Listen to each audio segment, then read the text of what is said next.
Next है इसमें केंद्र और राज्यों में संबंध। हमारे देश में संविधान के माध्यम से संघात्मक शासन प्रणाली की व्यवस्था की गई है और जहाँ कहीं भी संघात्मक शासन प्रणाली होती है वहाँ दो तरह की सरकारें होती हैं। एक सरकार केंद्रीय स्तर पर होती है और जितने भी प्रांत होते हैं, प्रांतीय इकाइयाँ जितनी होती हैं, वहाँ अलग अलग सरकारें होती हैं और दोनों ही तरह की जो सरकारें हैं अपने अपने अधिकार क्षेत्र में रहकर कार्य करती हैं। ये अधिकार क्षेत्र संविधान द्वारा निश्चित कर दिया जाता है। तो ऐसे में हमारे देश में जब हम केंद्र और राज्य सरकार की बात करते हैं संघात्मक शासन प्रणाली के अंतर्गत, तो दोनों तरह की सरकारों में कई तरह के पारस्परिक संबंध स्थापित हैं। जैसे वैधानिक संबंध है, प्रशासनिक संबंध है, वित्तीय संबंध है। माने वैधानिक क्षेत्र में दोनों तरह की सरकारें कैसे कार्य करती हैं, प्रशासनिक क्षेत्र में दोनों तरह की सरकारें किस तरीके से कार्य करती हैं, वित्तीय क्षेत्र में दोनों तरह की सरकारें किस तरीके से कार्य करती हैं। अब ठीक है कि संविधान में इनका अधिकार क्षेत्र अलग से वर्णित है, ये सभी अपने अधिकार क्षेत्र में रहकर कार्य करती है, लेकिन ये दोनों ही सरकारें हैं तो एक ही देश की ना, एक ही देश के लोगों पर और उन्हीं के लिए ही ये कार्य करती हैं, कानून बनाती हैं। तो ऐसे में ये परस्पर कैसे सामंजस्य बिठाती हैं, कैसे तालमेल स्थापित करती हैं, आज हम उसी पर चर्चा करेंगे। तो फर्स्ट इसमें आ जाएगा वैधानिक संबंध। वैधानिक संबंध माने कानून निर्माण संबंधी शक्तियाँ, विधि निर्माण संबंधी शक्तियाँ। जो कानून निर्माण संबंधी शक्तियाँ हैं उस क्षेत्र में केंद्र सरकार और राज्य सरकार में परस्पर क्या संबंध है। हम पहले भी चर्चा कर चुके हैं पिछले सेमेस्टर में कि जो कानून निर्माण संबंधी शक्तियां हैं वो संविधान के अंतर्गत 3 सूचियों में बांटी गई है, संघ सूची, राज्य सूची और समवर्ती सूची। इसमें फर्स्ट आ जाता है संघ सूची। संघ सूची में जो अंकित विषय हैं उनकी कुल संख्या है 97। इस सूची में रक्षा, विदेश कार्य, डाक, तार, रेलवे, टेलीफोन, सिक्के, राष्ट्रीय महत्व वाले जितने भी विषय हैं वो सारे इसमें शामिल हैं। और इस सूची में अंकित विषयों पर केवल और केवल हमारी केंद्रीय सरकार, संसद ही कानून बना सकती है।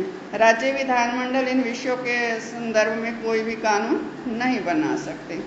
सेकंड इसमें आ जाता है राज्य सूची। राज्य सूची में जो अंकित विषयों की कुल संख्या है वो है 66 है।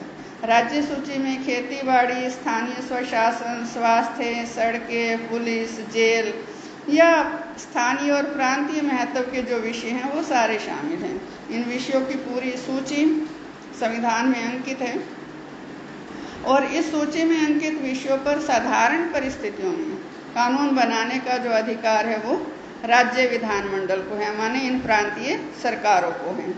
नेक्स्ट इसमें आ जाते हैं समवर्ती सूची। समवर्ती सूची में जो अंकित विषय हैं उनकी कुल संख्या है 47। फौजदारी से संबंधित जो कानून हैं, इसी तरह से निवारक, नज़रबंदी, विवाह, तलाक, न्यायिक प्रशासन, वन, शिक्षा, आर्थिक और सामाजिक आयोजन, ये सारे जो कार्य हैं ये समवर्ती सूची में अंकित किए गए हैं। इस सूची में जितने भी विषय अंकित हैं उन पर केंद्रीय सरकार भी कानून बना सकती है और प्रांतीय सरकार भी कानून बना सकती है।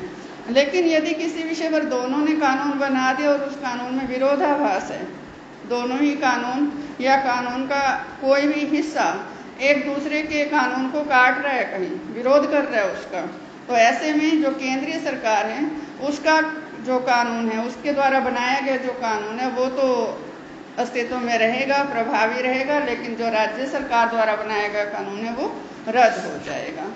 नेक्स्ट इसमें आ जाता है अवशिष्ट शक्तियाँ।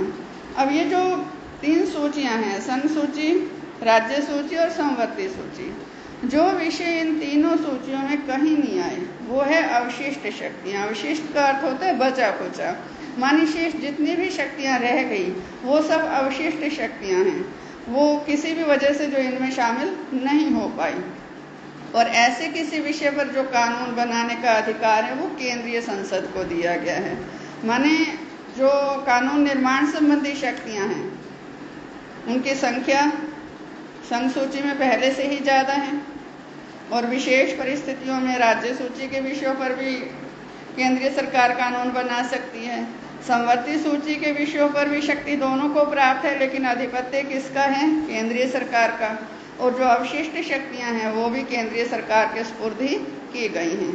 तो इस तरह से जो शक्तियों का विभाजन है, कानून निर्माण संबंधी शक्तियों का जो विभाजन है, वो संविधान ने केंद्र के पक्ष में जो पलड़ा है वो ज़्यादा भारी रखा है।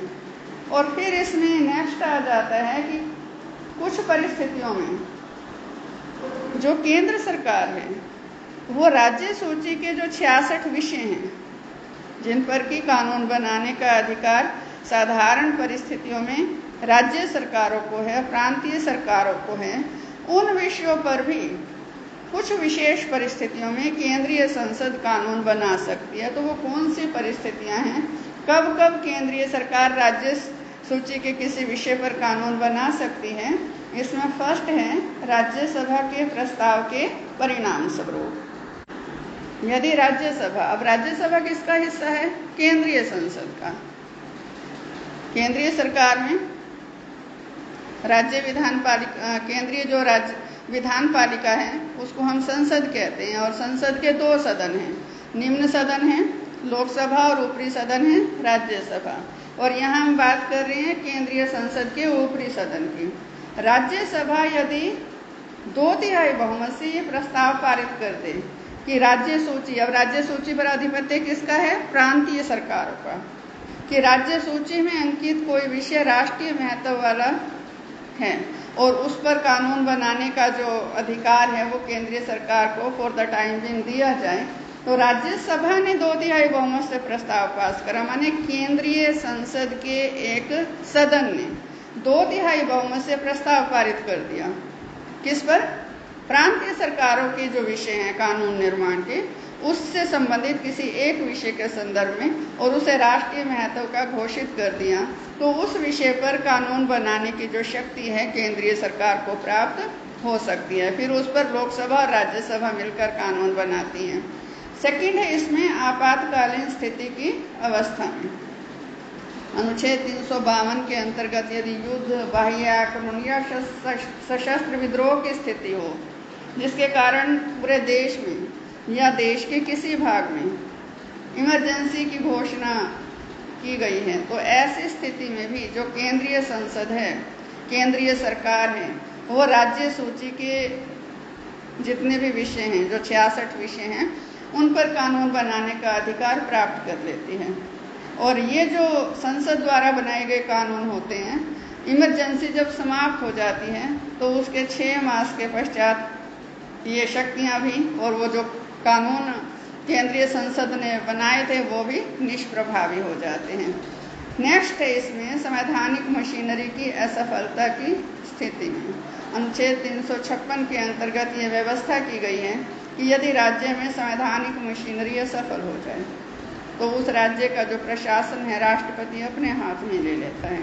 तो ऐसी स्थिति में भी जो केंद्रीय संसद है वो राज्य सूची में अंकित विषयों पर कानून बनाती है।